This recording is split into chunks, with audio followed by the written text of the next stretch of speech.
And welcome to what may be the coldest Christmas Eve service you've been to. I almost considered wearing an extra sweater vest. It was that cold, but I decided my shirt was loud enough to keep the cold away, and wearing it is a gift to Lynn. Anyway, last week on our Front Yard Missionary Facebook group, if you're not a part of that, you should go find it and join. A lot of great tips for being a good neighbor. But anyway, we were asked to list our top 5 Christmas movies. And I won't tell you all of mine, but I will say that I was shocked at how few people had my number one in at least like their top 5. I think it was only one other person. It was a Hallmark Christmas movie before the Hallmark Channel even existed, but it had the same Hallmark storylines and themes. It's this little gem called Die Hard. I mean, think about it. A guy named Bruce Willis is trying to get home to be with his family at the holidays. He gets reunited with his first love, and in the meantime, the halls get decked and the bells get jingled. And I mean, it ranks right up there with Elf and the Grinch for all-time Christmas movies. Last week, if you were here, you heard me say Christmas was always meant to be continued, not just repeated. Continued, not just repeated. Christmas isn't just an annual celebration. It's an ongoing story, and it's a story that we're all invited to join in. Now stories like this, they have the ability to capture our hearts and even define our lives. They disciple us. They give us a framework for understanding the world around us. Christmas is one of those epic, overarching stories that's being written through all time and space for all humanity. But for a few moments this evening, I just want to talk about your personal story. Your personal story. See, one of the things I love about Christmas is that when Christ was born, God got personal. I mean, think about it. The omnipresent, omnipotent creator of the universe became a baby. It can't be much more personal than that. So what's your personal story? You know, that running narrative that plays in your mind as you go through your day. Sometimes we look at different chapters of our lives, especially the ones that are hard, didn't end up the way we wanted, the failures, all that kind of stuff, and we begin to think, that's my whole story. That's the story of my life. Have you ever said that? That's the story of my life. And we begin to rehearse a narrative. I'm not good enough. I'm out of chances. I'm not lovable. Nobody sees me. Nobody cares. I'm only good if I do good. I'm a failure. Maybe your story is a narrative of shame. You've moved from I did something bad to I am someone bad. I want to talk about those stories in the light of Christmas, because if the Christmas story is a true story, and with all my heart and mind, I believe it is a true story, the most true story ever. But if it is a true story, it is the story of God with us. Listen to Matthew's version. In Matthew chapter 1, verses 20 through 22, it says, as he considered this, and this was Joseph considering what Mary had told him, as he considered this, an angel of the Lord appeared to him in a dream. Joseph, son of David, the angel said, do not be afraid to take Mary as your wife, for the child within her was conceived by the Holy Spirit. She'll have a son, and you are to name him Jesus, for he will save his people from their sins. And all of this occurred to fulfill the Lord's message through his prophet. That was Isaiah. We've been quoting those verses all Advent season. Look, the virgin will conceive a child, she'll give birth to a son, and they will call him Emmanuel, which means God is with us. This is the great Christmas promise. God says, I promise I will be with you. And you notice how well that great Christmas promise goes along with the most common Christmas greeting, which was fear not. I mean, every scene, it seems like there's an angel saying, don't be afraid, fear not. This tandem of promise and challenge is spread all throughout the Bible. It was Moses' final words to Joshua before he led the people of Israel into the promised land. They're the same words that God gives to every one of us embarking upon a new journey, a new chapter into God's great unknown. He said, be strong and courageous. Don't be afraid. Don't be terrified, for the Lord your God goes with you. He's with you. It shows up in the world's favorite psalm as comfort for those who find themselves in dark and difficult days. Even though I walk through the valley of the shadow of death, I will fear no evil, for you are with me. God, you're with me. No matter what circumstances you walk through, even though life and hardship threaten to overwhelm you, the Lord who created you comforts you with these words in Isaiah 43. Don't be afraid. I know your name. When you go through deep waters and great trouble, I will be with you. It's the essence of John's 10-second version of the Christmas story. In John 1:14, he says, and the Word, Jesus, became flesh and blood, and he moved into the neighborhood. Literally, he pitched his tent in our midst, and we saw his glory with our own eyes. From walks together in the Garden of Eden to Post-it notes, reminders of God's presence like the pillar of fire and the burning bush and the Ark of the Covenant, to a manger outside of Bethlehem, it's the essence of our story. In fact, it defines the grand finale. In Revelation chapter 21, verses 1 through 4, John says, then I saw a new heaven and a new earth. I heard a loud shout from the throne saying, look, the home of God is now among his people. He will live with them, and they will be his people. God himself will be with them. At the end of time, when darkness is ablaze and sin is defeated, and there's not even any need anymore for forgiveness, the refrain of the new day will simply be, God is with us. God is with us. God is with us. God himself is with us. And in our most childlike moments, I'm convinced of this. Even though our kids just, they yearn for the gifts at Christmas, I'm convinced that in our most childlike moments, we realize there's something more. There's got to be something more than a gift. And it's his presence. It's the presence of God. I love the story. Sophia Cavalletti was doing research on spirituality in children, and she tells the story of this little 3-year-old girl raised in an atheistic family with no religious contact whatsoever. And one day she asked her dad, where did the world come from? And he gave her a scientific, evolutionary type answer. And then he added, but there's some people out there who say that all of this comes from a very powerful being, and they call him God. This little 3-year-old girl began to dance around the room saying, I knew it. I knew what you told me wasn't true. It's him. It's him. Writer Anne Lamott was raised by her father to reject the reality and presence of God, but she began to backslide into faith at an early age. She writes, even when I was a child, I knew that when I was alone in a room and I said hello, there was somebody who heard me. The baby's given name was Jesus, but his prophetic name was Emmanuel. God is with us. See, the story of Christmas, in fact, the story of the whole Bible is not primarily about the desire of people to be with God. It's about the desire of God to be with his people. Let me tell you the Christmas story of God with us in another way. Just imagine for a moment a scene similar to ones painted by authors like Walter Wangerin and Max Lucado. Picture a community where everyone carries their burden. Everybody walks around with a sack of garbage, their trash, kind of like Santa in reverse, not gifts, but garbage. And then imagine this young woman. She drops down on a bench and swings her trash bag up to the space beside her. Elbows on her knees, she hunches over and stares at her bag. Everything hurts. Neck, shoulders, hands. It isn't easy carrying her trash everywhere she goes. Hard to even imagine what it would be like to be garbage-free. It's another dreary day like almost every day, a cross between drizzle and sleet falling from above, dirty mounds of melting snow below.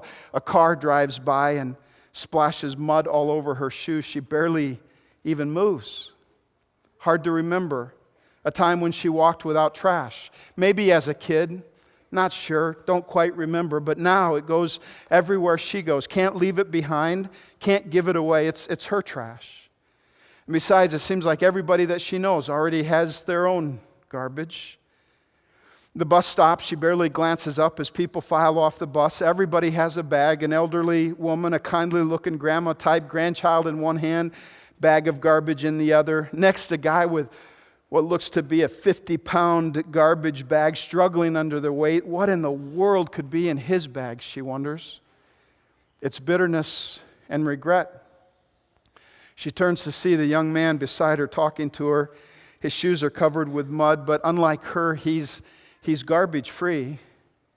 She's puzzled, not used to seeing anyone without a bag. The young man watches the guy walk away with the huge trash bag, and he says quietly, he worked all of his life to accomplish his plan for the good life, but in the process, he lost his family. And last year was passed over by the promotion, and now he's bitter, and his bitterness has poisoned all of his relationships. None of his kids even want to come around anymore, and he's alone with his regrets.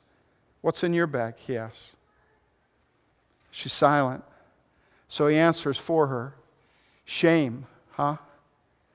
You think you're a bad person because of what you've done. His voice seems almost too gentle for the truth that comes out of it, but still she braces herself as she opens up her bag for more shame. But it never comes. And said these words, will you give me your trash? Tomorrow, Friday at the landfill, will you give me your trash? She's silent. Such an unexpected question.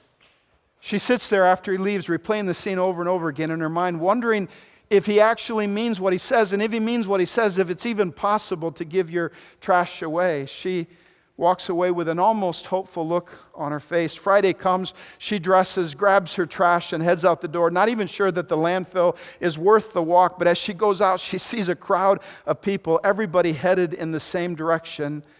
The woman in front of her smells of alcohol. A teenager falls into place beside her.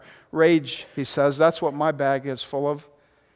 Rage at my parents, at my teachers, rage at the guy who abused me, but I'm tired of it. And he said that he would take it.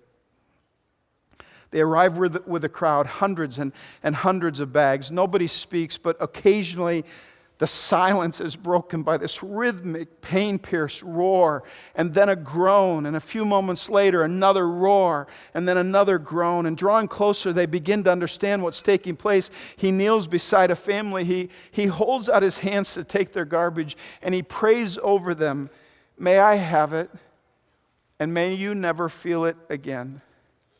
He bows his head, picks up their bag, and pours their garbage out upon himself. The lies of the liar, the bitterness of the angry, the wounds of the abused, the failures of the driven, the loneliness of the invisible. He feels what they feel with them. And suddenly she's standing in front of him and she's not sure what to do. She's never opened up her trash to anyone before. You can't live with this, he says. You weren't made to carry this load. He empties her shame upon his shoulders and he lets out this cry of remorse. I'm sorry, he sobs to the heavens. It's a sob she's heard hundreds of times coming from her own lips, and she realizes that his cry is her cry as her garbage becomes his garbage. She touches a tear on his cheek and walks away for the first time with no trash.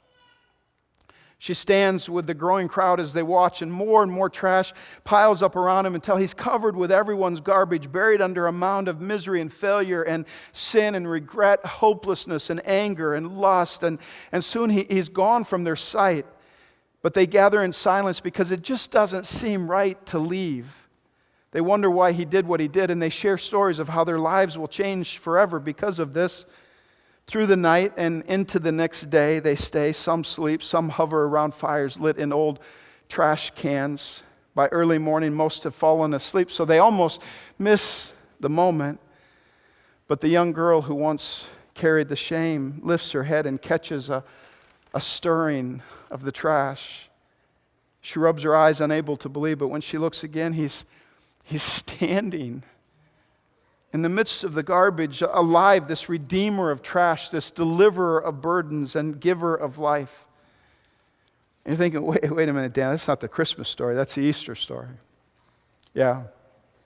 Same book, same story, same Jesus, just grown up.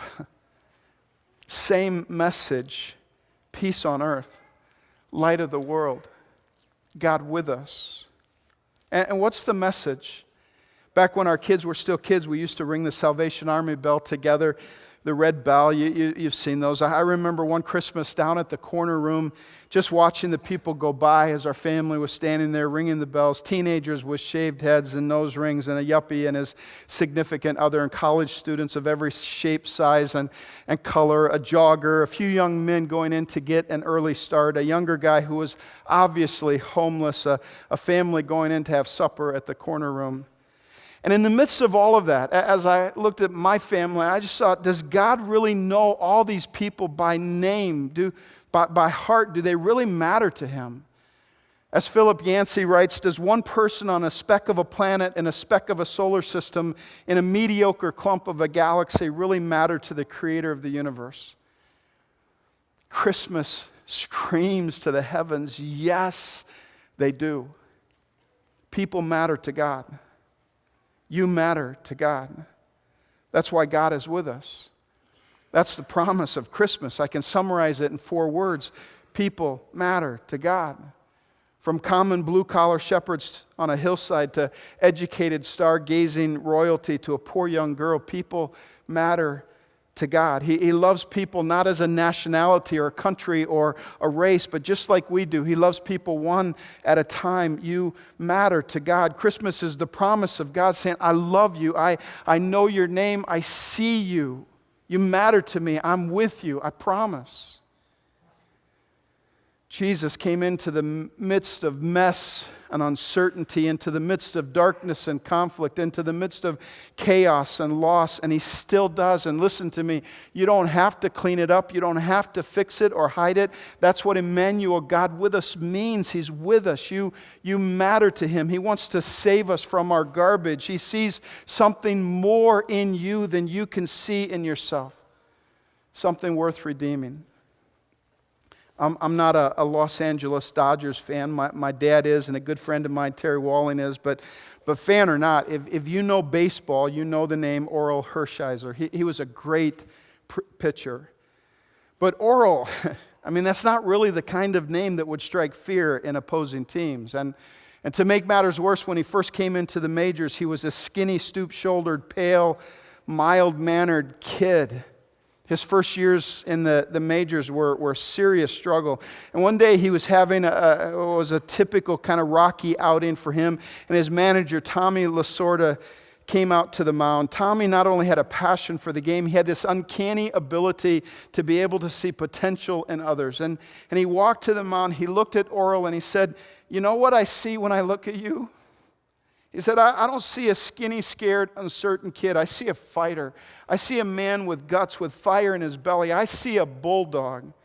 In fact, from now on, when I talk to you, I'm not calling you Orel Leonard Hershiser IV anymore. From now on, you're bulldog.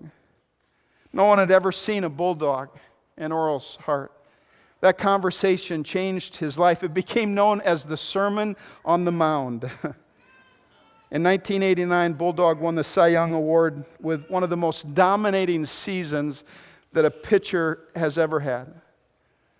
You know, honestly, some of us aren't so sure that we want God to be with us, because we think that when He looks at us, He's got to get kind of grumpy and disappointed and not very joyful, because all He sees in us is the trash, your failures, your shortcomings, your shame, what your parents thought of you, the hidden darkness, what that kid said to you in the 5th grade. But Jesus said, I didn't come to condemn the world. I came to give you life. Christmas reminds us that God is with us. The cross reminds us that God is for us. Not just with us, for us. The cross showed us the depth of His love. The cross didn't drain His love. Listen to me, relax. Let go. There's nothing you need to do to make Him smile. Christmas reminds us that even though we have a past, God still has given us a place. Jesus is for us in our brokenness. He's not keeping His distance from your past. He's not shaking His head at your damaged heart. Listen to me. He is with us in the good and the hard, in the silence and in the suffering. Emmanuel, God with us, is not just a clever theological nickname for Jesus. It's a GPS for hope. God is with you, and God is for you. And all the mess and brokenness and all the hurt and pain and all the sin and failure for you. In fact, if you want to know and follow Christ this Christmas, don't try to avoid the mess. Don't hide your eyes from the mess. Look for it. And when you find it, dive deep into the mess. Some of us are going to find some mess sitting around our Christmas table. Some of you will find it in your neighborhood. Some will dive deep into a cause, but wherever you find it, embrace it and follow Jesus into it. You won't miss Christmas. Throughout this last week, I've been curiously filled with emotion.